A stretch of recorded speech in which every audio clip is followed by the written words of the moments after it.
Ser podcast.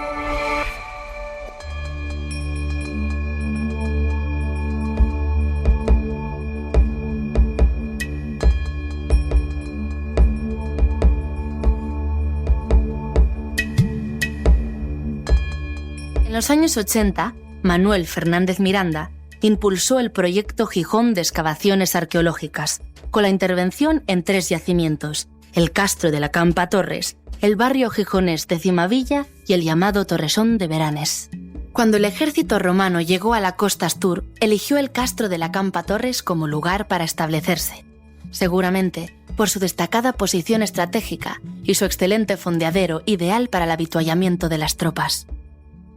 En este enclave se encuentran los restos arqueológicos asturromanos más antiguos de Gijón.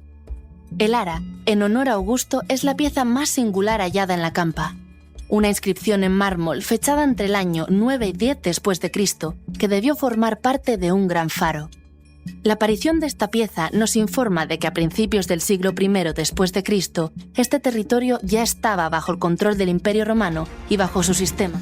Escuchábamos un fragmento del canal Cultura Gijón hablándonos de alguno de los enclaves de la localidad, de la ciudad que estamos visitando en Ser Historia, en este programa especial hecho desde la Campa Torres, este parque arqueológico de la Campa Torres, el lugar en donde comienza el nacimiento de la ciudad actual de Gijón, en Asturias.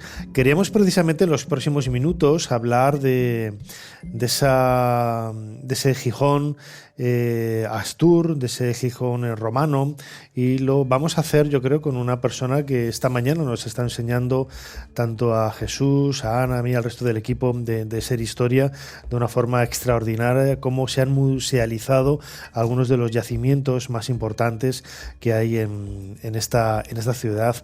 Paloma García, bienvenida a Ser Historia. Hola, Nacho. Paloma García es la directora de los 3 museos que hay en Gijón. Yo no sé si habrá un cargo con más museos. Bueno, es que dirigir uno ya es mucho, pero dirigir 3 ya... Bueno, es que hay que pensar que es un museo con 3 grandes salas. Porque son 3 museos no te quites de sitio. Mérito, Paloma. No, pero es así. No podemos concentrar todos los restos arqueológicos que han salido en los diferentes proyectos arqueológicos que ha promocionado el Ayuntamiento de Gijón y en colaboración en algunos casos con el Ministerio de Cultura y la Consejería de Cultura de aquí del Principado. Entonces son museos de sitio que tienen un valor añadido porque son espacios que se han musealizado, que se han hecho transferencia del conocimiento para todos los ciudadanos en el lugar donde fueron pensados, fueron vividos, se destruyeron y pasaron los siglos por ellos.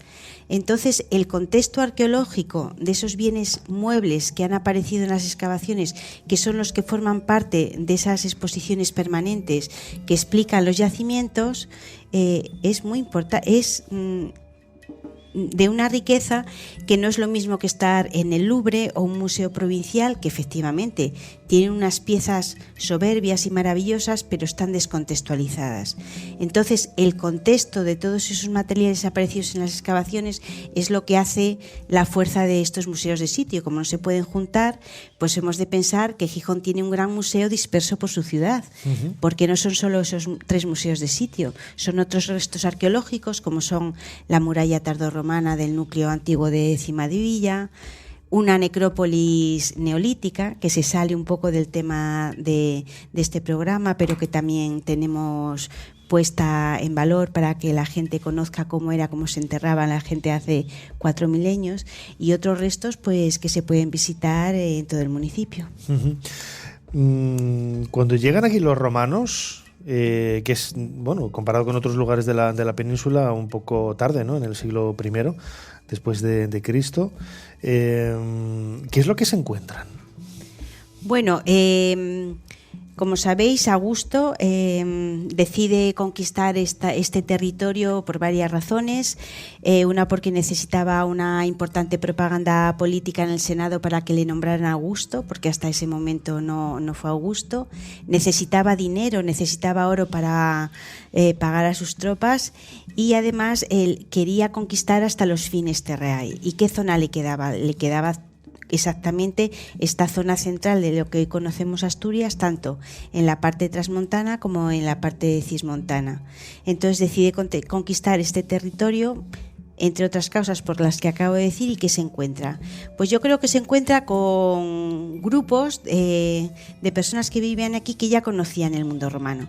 Y de hecho, por ejemplo, aquí en la Campa, en los niveles inferiores, al año 26 a.C., que es el momento del final de las guerras cántabras, aparecen esos contactos con el Mediterráneo. Ya aparecen materiales, fruto probablemente del comercio por cabotaje que había por el Mediterráneo, que llegaba hasta aquí, hasta el Atlántico, y al final pues eran poblaciones abiertas a esos comercios y que ya estaban en contacto con ese mundo romano. Y ya, bueno, imagino que en aquella época sabrían lo que se les venía encima, entre comillas. Digo, estos están ahí, no van a tardar 0, en subir un poco más, ¿no? Pues sí, yo creo que ya se lo esperaban. Lo que pasa que, bueno, eso es todo especular porque no hay textos que verifiquen estas cuestiones. También es verdad que estamos hablando todo el programa sobre los astures, y este nombre de Astures era como los romanos llamaron a las personas que habitaban en este territorio, que a lo mejor ellos ni siquiera sabían que eran astures, porque tenían otros nombres para identificar pues las gentes que vivían en cada uno de los territorios. ¿Y cómo fue ese contacto? ¿Cómo fue esa romanización? Bueno, yo creo que fue un proceso menos violento de lo que tradicionalmente se viene hablando. Probablemente hubo una serie de pactos entre los principales de las diferentes tribus o gentilitas que vivían en estos territorios. En algunos casos, bueno, hay tablillas en la zona cismontana donde se ve que algunas poblaciones pues pactaron con Roma, otros que eran más levantiscos no pactaron, y a través de todo ese tipo de contactos pues llegó Roma, se asentó, organizó el territorio y empezó a cobrar impuestos, que básicamente era lo que venían lo que necesitaban, dinero para las arcas del Estado, y empezaron a explotar inicialmente pues las minas de oro que necesitaban para el erario público. A mí me parece un tema apasionante, ¿no? Porque precisamente en la visita que nos hiciste esta mañana, tanto aquí el lugar donde estamos, la Campa Torres, como la villa de Beranés, tienes un contacto físico muy directo, ¿no? Con esa realidad de hace prácticamente 2000 años, ¿no? Esa musealización, ¿no? de todos estos lugares ha permitido precisamente que el contacto con esa máquina del tiempo, como hacemos nosotros en el cronovisor, pues sea mucho más real, ¿no? Más viva.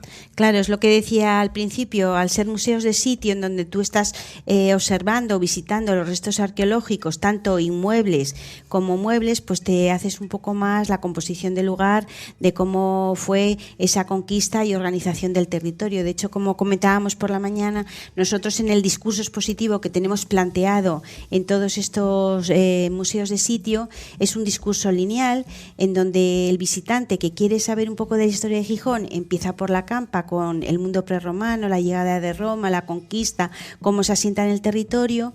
Luego, si quiere saber más de cómo fue esa implantación, puede ir a ver las termas y Cima de Villa, en donde lo que planteamos es ese asentamiento y esa evolución de la Quívitas y demás. Y posteriormente en Beranés lo que hablamos es del territorio, de cómo pasa la tierra de mano común a lotificarla, que la lotifica el imperio, cómo se privatiza, se alquila, se arrienda y cómo se reparten todos esos terrenos a través de estos restos que han ido apareciendo en las excavaciones, claro.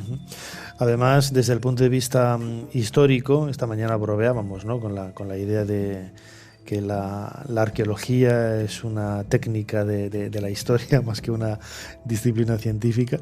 Pero bueno, en definitiva, tanto la historia como la arqueología lo que hacen es reconstruir, ¿no?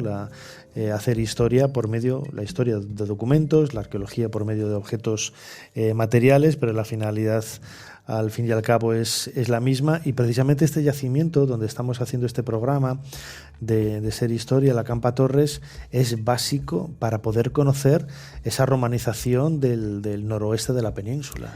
Hombre, claro, la Campa Torres es el buque insignia de la arqueología de Gijón, es un yacimiento con muchísima profundidad histórica.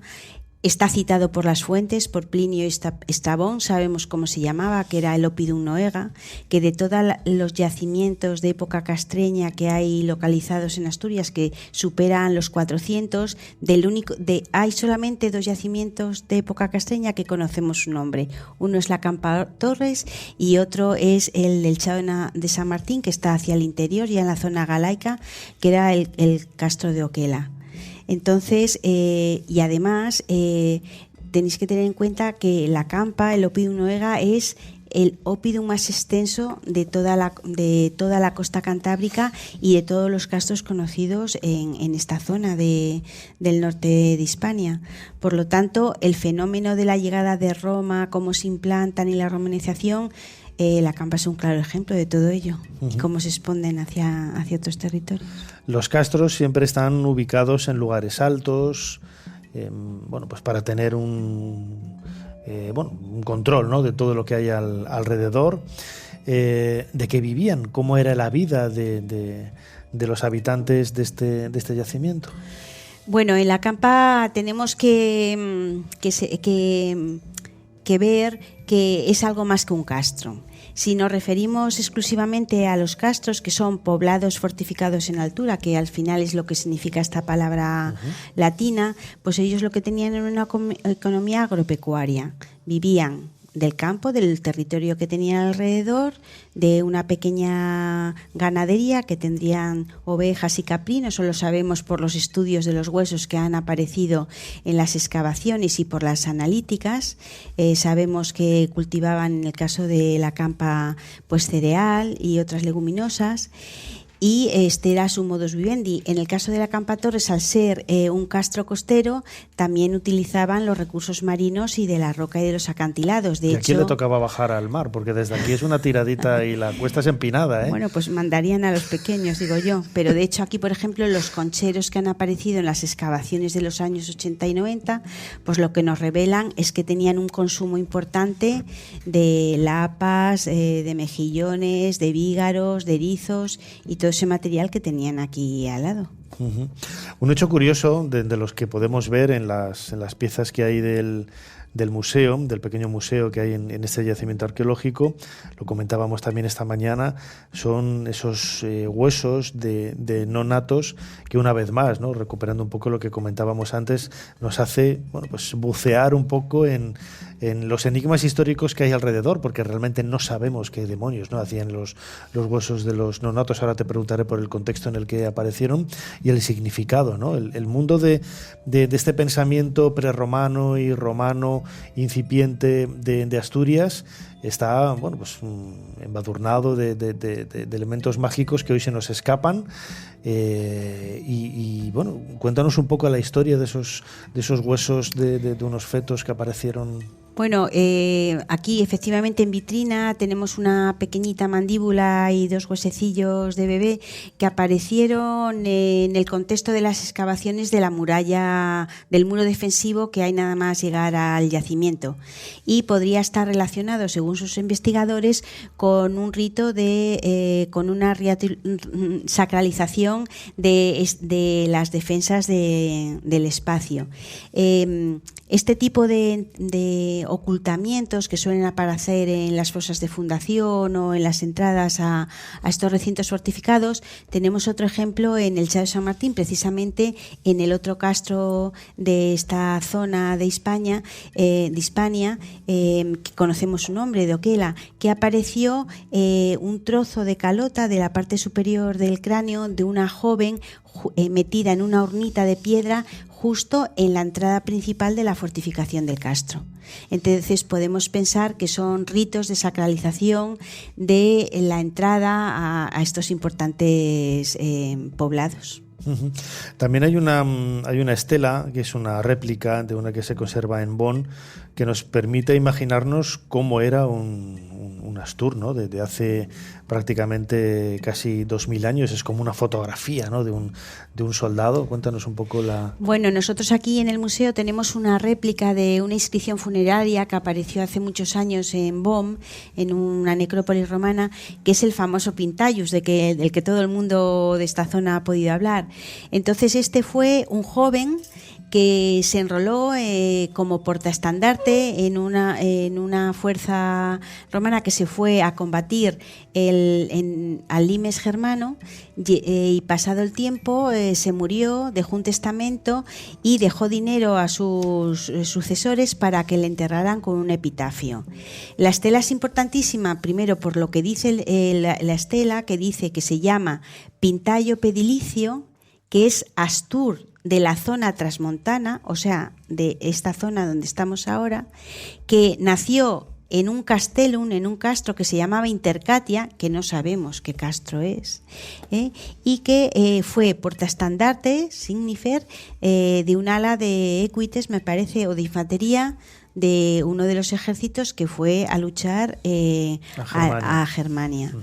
Además de ese texto, que es importantísimo para el conocimiento de cómo eran los movimientos de tropas en el mundo romano, esto es una estela del siglo II, tiene una escultura inscrita en la propia inscripción, en la parte superior, en donde vemos cómo era todo su uniforme, qué era todo lo que portaba y cómo era el estandarte que llevaba. Entonces, claro, es un documento... Es una fotografía de hace 2000 años. De hace 2000 años, efectivamente. Y le vemos ahí con toda la panoplia, todos los efectos, la piel de animal, ¿no? Cubriéndole la cabeza, las garritas que parecen bueno, viéndolo así, lo comentábamos, parece más un oso quizás, ¿no? que un lobo por el tipo de garras. Todos esos elementos humanizan, ¿no? lo que es la historia del yacimiento, de la excavación, porque en definitiva, yo recuerdo cuando estudiaba prehistoria en la Universidad de Valladolid, en primero de carrera, que teníamos una asignatura de prehistoria con Julio Manzano, que falleció hace unos años. Siempre, que esto creo que lo he contado más de una vez, nos decía que la gente cuando abandonaba los castros o abandonaba los sitios no dejaba ni los casquillos de las bombillas, se llevaba absolutamente todo, ¿eh? Y claro, cada vez que aparece un fragmento de algo, todo eso pues humaniza, ¿no? Un poco el yacimiento. Sí, a mí hay una cosa que siempre me ha llamado la atención desde que me dedico a esto, que hace muchos años, porque yo también soy elemento arqueológico de todo esto, es que cuando excavas y encuentras a lo mejor trozos de cerámica o trozos de vasos, los grafitis, o sea, que pone, este vaso es mío y solo mío y no me lo quites, que no son las marcas de sello que hacían los alfareros para decir, este lote de platos salió de mi oficina y lo hice yo. No, es que hubo alguien que fue y lo compró y en una parte del vaso del plato puso, soy Paulo o soy Mengano, es mío. Entonces, es que eso te da que pensar, ¿no? Es como cuando vas al colegio y apuntas en la libreta, esta libreta es mía o este libro es mío también. Es que estamos descubriendo los útiles cotidianos de la gente que vivía aquí y además le ponía la marca y el nombre para que no se lo quitara otro, ¿no? Entonces es lo que decía Rosa, que estos detalles de la arqueología de las pequeñas cosas es lo que te hace estudiar la vida cotidiana de lo que pasaba en los enclaves donde se excavan. Y son, aunque sean cosas que no sean bonitas, que no sean unas esculturas maravillosas, es la vida del día a día de cada sitio, que es lo que creo que los arqueólogos, que al final somos historiadores, debemos de ir a buscar. Además, se veía, para ir acabando, Paloma García, directora de los 3 museos, ¿no? de Gijón, tanto el de la Campa Torres como las Termas, como la villa de... ¿Cómo es? ¿Veranes o Veranes? Veranes. Pues yo te preguntaba, ¿no? Como egiptólogo que soy, si había algún elemento orientalizante. Me enseñabas unas cuentas de collar o de joyería. Eso nos está hablando ya también de oye, está en boca de todos, ¿no? La globalización ya, pero es que hace casi 2000 años las cosas que se fabricaban en el mundo fenicio, al norte de África, en el Mediterráneo oriental, también viajaban no solamente a la península, podríamos decir el Mediterráneo, también a un lugar más apartado de esos lugares que pudiéramos esperar, ¿no? Que los fenicios llegaran en el Mediterráneo, ¿no? La cornisa cantábrica, al norte, en este caso en Asturias. Y eso nos está hablando de esas relaciones comerciales que había ya en aquella época. Hombre, lo que está claro y que se ve constantemente en las excavaciones que llevamos a cabo es que Gijón fue un puerto importantísimo de cabotaje desde época prerromana hasta época tardía, y que tenía unas relaciones comerciales con el Mediterráneo oriental y con la zona y con toda la costa atlántica hasta Burdeos en adelante, puesto que en las excavaciones, sean del siglo I a.C., del siglo II, del siglo VI, aparece ingente material de cerámica y monedas y otros elementos que proceden de todos estos territorios. Pues lo que hablábamos esta mañana, las cuentas de pasta vítrea de la zona del norte de Egipto, las ánforas orientalizantes de toda la zona focea, las jarritas, el monetario, y luego ya todos los materiales que aparecen pues de los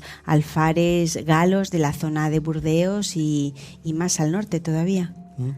Un mundo fascinante que podemos descubrir no solamente aquí en la Campa Torres, sino en los otros yacimientos, especialmente las termas o esa villa de Beranes que hemos estado visitando esta mañana y que os va a alucinar a los que os acerquéis y nos estéis escuchando en este programa especial de Ser Historia que estamos haciendo aquí desde Gijón. Paloma García, directora de estos museos, como siempre, muchísimas gracias una vez más por habernos ayudado a hacer un poquito más de historia. Gracias a vosotros. Gracias. Para no perderte ningún episodio, síguenos en la aplicación o la web de la SER, Podium Podcast o tu plataforma de audio favorita.